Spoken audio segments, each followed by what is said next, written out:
When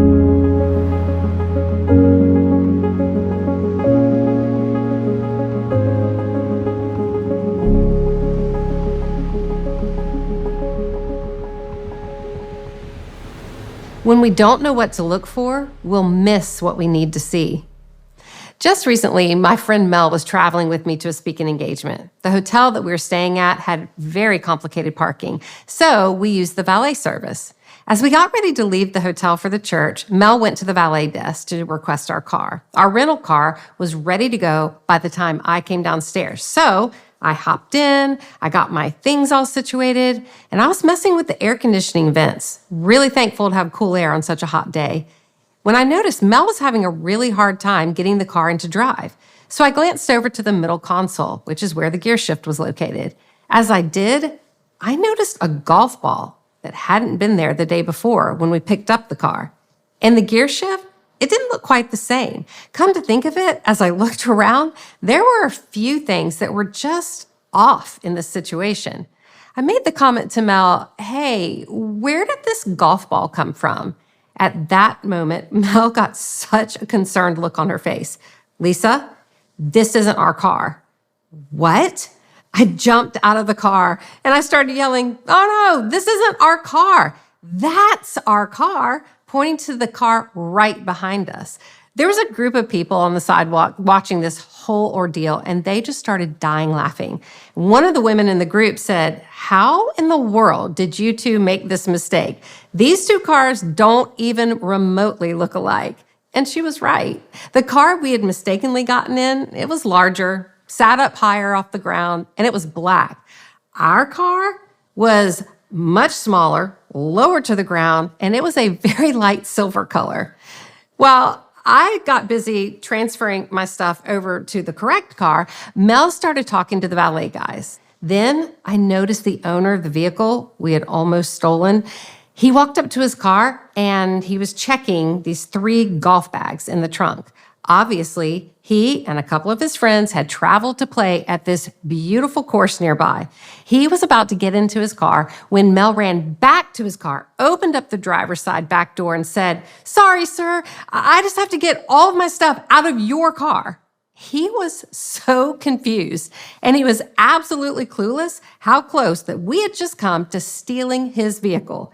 Can you imagine if we'd ignored the golf ball and the different gear shift? We would have driven that car off with not a care in the world. We would have parked at the church that we were going to be at all day. I would have preached my little heart out, and then we would have driven to a restaurant for dinner to meet up with some friends, and that man would have spent his entire day not playing the golf course, but filing police reports, checking the hotel security cameras, and making sure someone was about to get charged with grand theft auto. And y'all, that someone would have been me. Or worse yet, what if they had tracked me down and come to the church to arrest me? I can't even. Clearly, I need to be more actively aware of what's going on around me. Imagine if we had not paid attention to the signs that we were about to make a huge mistake. If we'd ignored them, I'd be telling this story from the jailhouse right now. And while this example had a funny outcome, oftentimes when we ignore red flags, we run a greater risk of hard outcomes. Red flags are like smoke. Throughout my journey of trying to discover what was really going on in a relationship where trust had been broken many, many times, my counselor, Jim, would always remind me, where there's smoke, there's a fire. Now, the smoke could come from something as small as a candle burning, or it could be a full-fledged wildfire. But either way, those flames can burn you. As we talk about red flags, I do not want to stir up suspicion in your relationships. But I also don't want to ignore that uneasy feeling most of us get when we know something just isn't right in one of our relationships.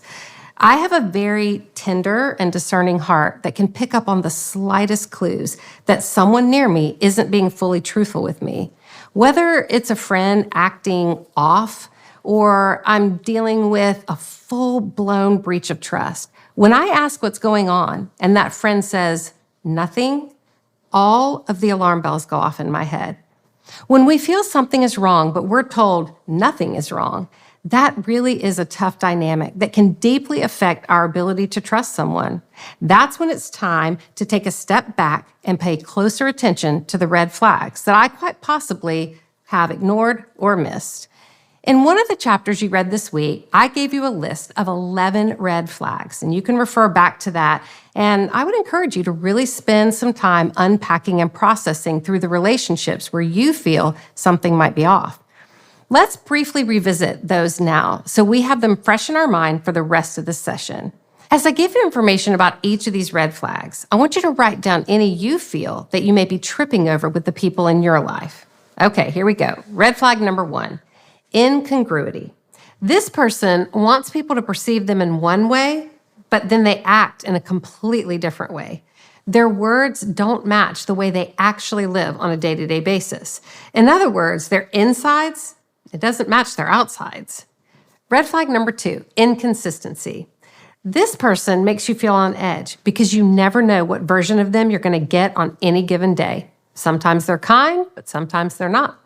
Sometimes they act like they love you, but other times they seem cold and indifferent. Look, we all have bad days sometimes, but this is more of a pattern of duality that confuses you and makes the relationship feel so unstable. Red flag number 3, insincerity. An insincere person will tell you something they think you want to hear, but they don't actually mean it. You get an uneasy feeling when they compliment you or half-heartedly make plans with you. You often question whether they're sincere because after being with them, you tilt your head and you think to yourself, did they really mean that? Or did they just put on a show to make themselves appear nice, caring, and interested? Red flag number 4, self-centeredness. This person only thinks about themselves. It's as if the world just revolves around them. They don't think about how their words and actions impact other people.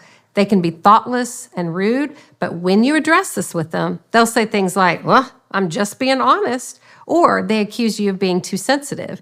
They think they are always right. And it's like they want what they want, and they think their needs take precedence over others. Red flag number 5, insecurity. This person lacks confidence in themselves so much that it creates a deep-rooted fear inside of them that you'll leave them. They expect you to say enough, assure them enough, that it puts this exhausting burden on you to try to fix them. It's like they expect you to convince them that they have good qualities they aren't even sure are true. This person can be jealous even though there's no legitimate reason to be jealous. And they have an incessant need for encouragement because they want to feel more stable in this relationship. They're excessively worried about your loyalty and your commitment to them. Red flag number 6, immaturity. This person just simply acts childish. They don't think through the consequences of their choices. When they get caught, it's always someone else's fault. When something hurts them or they don't get their way, they are so prone to throwing temper tantrums and pouting episodes. Red flag number 7, immorality. This is someone who lacks a moral compass and disregards the principles of right and wrong. They see no problem engaging with sinful, illegal, mean, insulting, or vile behavior. They appear upstanding in some environments while actively participating in a secret double life. Red flag number 8, insubordination. This person rejects reasonable authority. If someone tries to hold them accountable, they retaliate against the one in authority and often will start a smear campaign against them. They play the victim. They do not have a teachable spirit, and they lack the ability to see that guidelines exist for the greater good of the community. Red flag number 9, incompetence. This person says that they're capable of doing something you already know they don't have the training, experience, or track record to carry out. And they won't acknowledge their inability to do it until a problem becomes too big to deny. They try to compensate for their lack of ability with convincing conversations about their progress, but behind the scenes, things are not happening like they should be. Red flag number 10, irresponsibility. This person is reckless. They tend to gravitate toward doing something fun over taking care of business. It's not that they're necessarily spiteful, but they don't take things as seriously as they should. They aren't a good judge for how much time something will take to accomplish, and they are so easily distracted from what's most important so they can enjoy whatever comes up in the moment. And red flag number 11, inflated sense of self. This person thinks that they are so good or important that you could not possibly manage without them. They'll hold you hostage to their way of doing things because they truly believe they know best. And in conversation with them, they'll make sure to weave in that you're so lucky to have them because you're incapable of doing things as well as they do, or that you would never be able to find someone better than them. You're the problem, and they're the ultimate solution. Well, now that we've looked at these 11 red flags, there's also another thing I want you to consider when you see concerning behaviors and that feeling of distrust starts to creep in, and it's this word, mindset. A question I've started asking when I'm struggling with trust in one of my relationships is, what does this person typically have their mind set on? Does their pattern of thinking and actions indicate that their mind is set on things that honor God or dishonor God? A person's mindset reveals what they really want. In other words, what they value most. In a relationship, trust will be eroded when what you value in the relationship is different than what they value in the relationship. What each person values is crucial. We'll talk about that more in just a minute, but first, I want to point out a set of interesting verses that really talks about this very thing regarding a person's mindset. It's Romans 8, 5 through 8.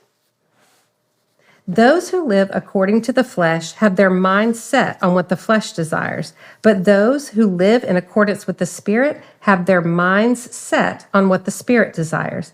The mind governed by the flesh is death, but the mind governed by the Spirit is life and peace.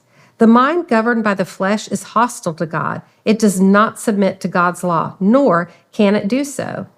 Those who are in the realm of the flesh cannot please God. Remember, it does not honor God for someone to act dishonorable. The word for mindset in the Greek is phronema, meaning to take someone's side. So there's a contrast taking place here of either being on the side of the Spirit or on the side of the flesh. So to boil it all down, what does this person value? Do they value trust in a relationship like you do? Do their values for a relationship line up with what you value for a relationship?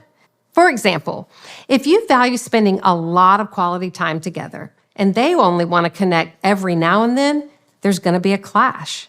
But it'll be even more serious if you value honesty in everything and they think white lies and deceptions are okay. Those are two different mindsets. Where there are differences in what you value, that can often be the birthplace for distrust. The red flags you may be seeing and sensing may very well be because what this person desires is coming in conflict with what you desire. What's interesting is that we've been focusing on Romans 8, 5 through 8, but the verses before that in Romans 8, 1 through 4 remind us there is no condemnation for those who are in Christ Jesus. So we don't want to stand in judgment, harsh criticism, or condemnation of someone else, but we do need to consider the factors that are before us. Obviously, this goes both ways, and we need to consider our own mindset as well. But what do we do when we're in a relationship where someone else's mindset is different than ours? We need to assess how much of their mindset is impacting the trust in the relationship. Like I said in the introduction, trust is the oxygen of all human relationships. So you have two choices. You can either work together to better align what you both value and desire in the relationship, or be willing to run the risk of continued broken trust. Now, none of this is meant to discourage us about our relationships. It's to make us more aware of what's going on in these relationships and why the feelings of distrust sometimes just keep catching us off guard. Like I said before, when we don't know what to look for, we'll miss what we need to see. So let's consider these questions. Where is their mindset? What do they have their mind parked on? What is their mindset producing in your life and in the lives of others around them? Do they consistently treat you and others with consideration and respect? Are they honest and believable when they're giving explanations? Are they desperate to prove that they're right or eager to listen to your concerns? Are they dismissive of your concerns and try to shame you when you ask for clarifications? Or are they patient and kind as they help you know the truth with the concerns that you bring up? Okay, heart-to-heart talk here. In my relationship with Chaz, I still get triggered because of things that happened with others in my past that severely broke my trust. But here's where looking and considering a person's mindset has helped me so much. Instead of immediately getting fearful and accusatory towards Chaz when a feeling of distress starts to emerge, I'm so comforted if I will just stop and pause and consider his mindset. He's a man who desires to make choices that consistently honor God. And he's consistently treating me with kindness. He's being compassionate with my concerns. And his explanation of things I don't understand lines up with truth. It's not a show. It's evident that his mind is set on the ways of the Spirit in the way that he consistently treats me and others with respect and dignity. He really cares about the way his words and actions impact others, so he chooses them wisely. But you know what comforts me the most and feeds a deep sense of trust with him? It's the way he brings peace, not chaos, into the people's lives that he interacts with the most. He's not perfect. None of us are. But the consistency by which he honors God and others brings peace and breeds trust. I now realize more than ever before in my life that trust and peace truly do go hand in hand. Where there's trust, there's peace. Where there are constant red flag behaviors, there will be a lack of trust and therefore a lack of peace. But now, when you feel that lack of peace, you can go back to the section in your book which will help you identify and better verbalize what's disrupting the trust and peace. Now, as we end our teaching today, let's reflect on the truth of Colossians 3:15.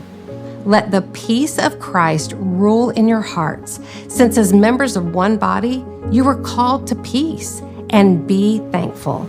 In order for peace to rule in our hearts, we have to have relationships with others that are built on trust and consistency of character marked by integrity. In the absence of relational dysfunction, distrust, and chaos, peace is what will persist. And I think we could all use a little more peace in our lives.